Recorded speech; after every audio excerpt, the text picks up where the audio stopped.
Seguimos en el tema. Seguimos en el tema, auditorio, a todo nuestro auditorio. Vamos a tener de nueva cuenta con nosotros ahorita a nuestro colaborador del día de ayer, a nuestro especialista, el psicólogo forense Aurelio Coronado Mares.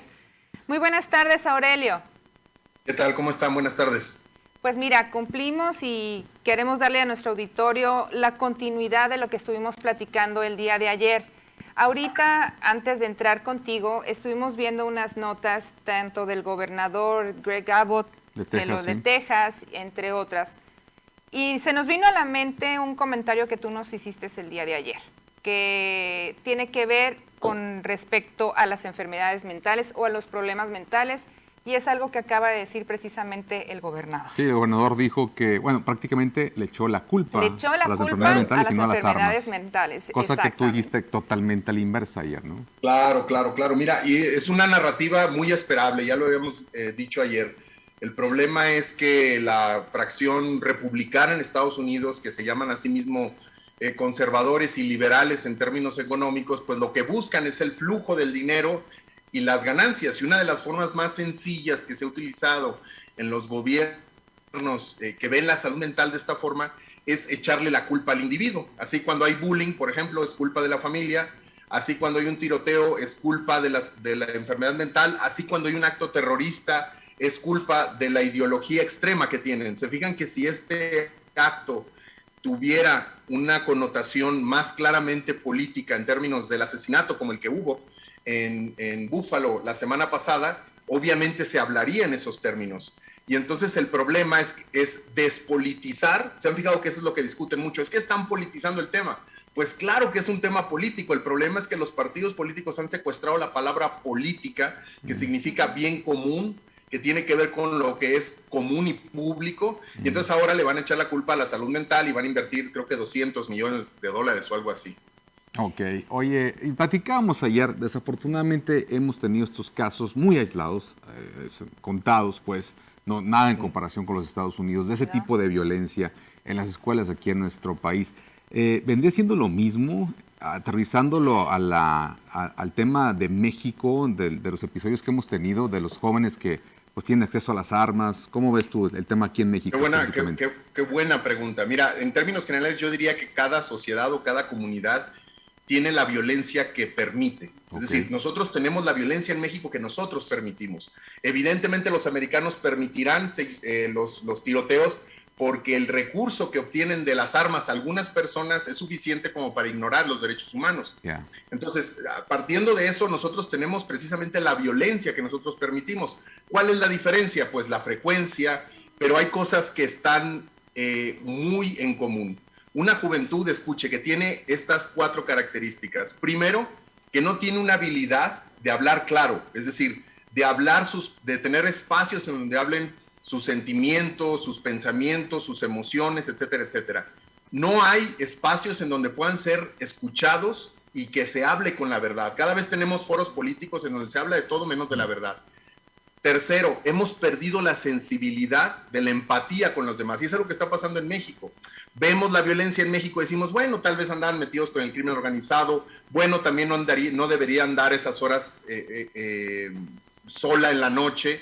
Y finalmente lo que estamos perdiendo es la esperanza. Entonces, ¿cuál es lo que tenemos en común Estados Unidos y México? Que ambos estamos con escasez, con violencia, pero la violencia que sucede en México es producto de las dinámicas propias, pero es igual de importante, es igual de permitida. Aurelio, precisamente comentas este hecho. En Torreón, si no mal recuerdo, el niño que cometió este acto, que disparó y mató a compañeritos y a una maestra, después se supo que venía de un entorno familiar y social violento.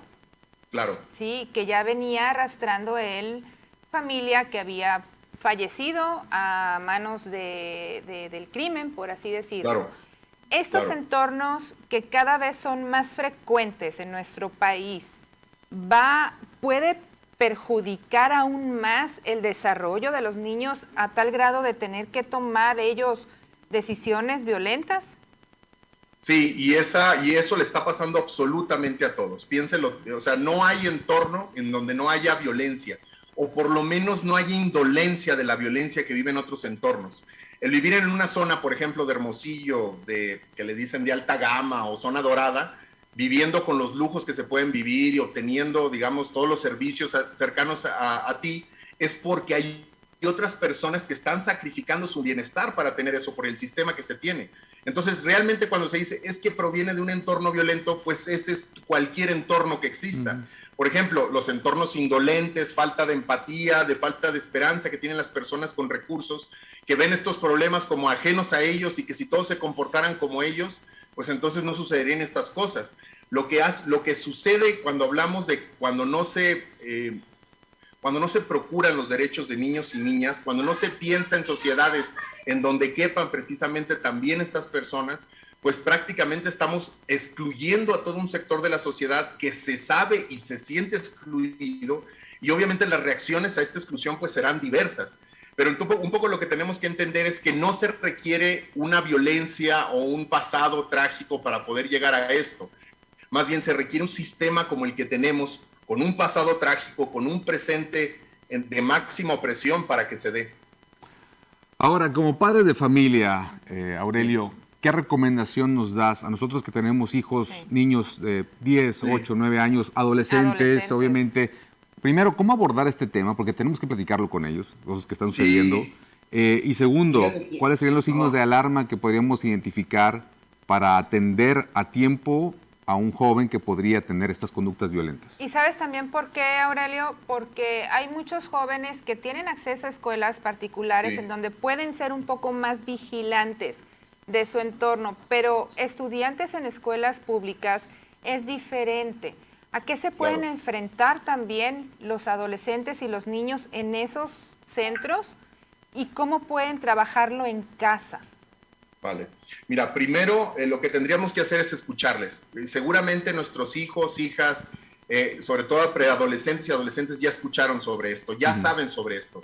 Entonces lo primero que tenemos que hacer es preguntarles si saben sobre esto, qué saben sobre esto y cómo se sienten. Aquí va a ser mucho trabajo para nosotros los adultos, dejar de ser tan adultocentristas y escucharles y no juzgarles. Ese sería el consejo que yo daría. Hablen con ellos, escúchenles, escuchen cuáles son sus preocupaciones y acompáñenlos a investigar. Ustedes también aprendan. Hay literatura sobre esto. Encontré en inglés ayer, por ejemplo, un libro de cómo hablar con tus hijos acerca de los tiroteos escolares que se está repartiendo en Estados Unidos, imagínense ustedes. Y casi que todo, el problema es que no se escucha, pues. Entonces, lo primero que tenemos que hacer es escuchar. Segundo, ¿cuáles son los signos de alarma que tenemos que ver? Los signos de alarma tienen que ver con el aislamiento, tienen que ver con la falta de redes de apoyo, la falta de espacios para hablar. Es decir, si el hijo se empieza a retraer, si no empieza a hablar, no se trata también de forzarlo a socializar, que ese es también un poco el problema que tenemos los de otra generación, que pensamos que estos jóvenes son demasiado aislados y les queremos enseñar nuestro estilo de vida. Entonces, más bien se refiere con tener una relación de mayor cercanía y horizontalidad. Dejar de pensar que porque soy el padre yo puedo tomar todas las decisiones. Yo lo que hago es proveer de derechos, acompañar, cuidar, establecer límites y finalmente ser un compañero para poder ayudarle a que la persona vaya generando su autonomía. Y sobre lo que tú decías, y creo que es bien importante, habría que decirlo, la seguridad en las escuelas no va a cambiar absolutamente nada con respecto a la violencia dentro de ellas. Los arcos estos para ver si los alumnos traen armas o revisarles las mochilas o restringirles los videojuegos no va a resolver absolutamente nada. Es más probable, habría que decirlo, que esto suceda en una escuela particular en México que en una escuela pública. ¿Qué hay en una escuela pública en México? No hay pequeños agresores o posibles futuros agresores. Lo que hay son víctimas en casa de violencia. No tienen acceso, por ejemplo, a alimentación adecuada o el camino hacia la escuela es demasiado largo. Ellos no son agresores, son las víctimas de otros entornos. Entonces, realmente lo que tenemos que estar en alarma no es de que vayan a dispararle a los niños, sino de que en general los niños en Hermosillo, en Sonora, no tienen sus derechos humanos cubiertos. Ok. Y de preferencia, Aurelio, creo el evitar en la medida de lo posible el no tener armas en casa, ¿no? Sí. Claro, eso es evidente. Y si tienen armas en casa, algo que también es muy importante, y si ustedes tienen permiso para tenerlas, usarlas, aprender a usarlas es como cualquier herramienta, que las personas que las tienen, yo no tengo armas, yo no tengo acceso a armas, pero yo he estado con personas que tienen acceso a armas y lo que hacen es ir de vez en cuando, una vez al año, a tirarlas, a dispararlas, a usarlas en la medida en que estén familiarizados con ellas y las vean como una herramienta que sirve para cualquier otra cosa. Por ejemplo, en Hermosillo no tendría sentido tener armas, pero en otros lugares se utiliza para protección de animales salvajes, pues hay que aprender, hay una cultura alrededor de las armas.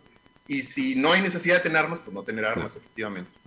Pues muchísimas gracias, Aurelio, por tu participación este día. Estoy segura que nuestro auditorio se va a quedar con una información muy rica y nos muy útil y nos va a ayudar muchísimo a prevenir, sobre todo, ¿qué es lo que queremos? Prevenir este tipo de actos. Muchísimas gracias, Aurelio. Un abrazo. Gracias, Aurelio. Que estés muy bien. Muy buenas tardes. Bueno, creo que ahí se cortó. Sí, Justo a tiempo despedimos el enlace. Pero bueno, creo que la información es lo que sirve, no hay que echarlo en saco roto.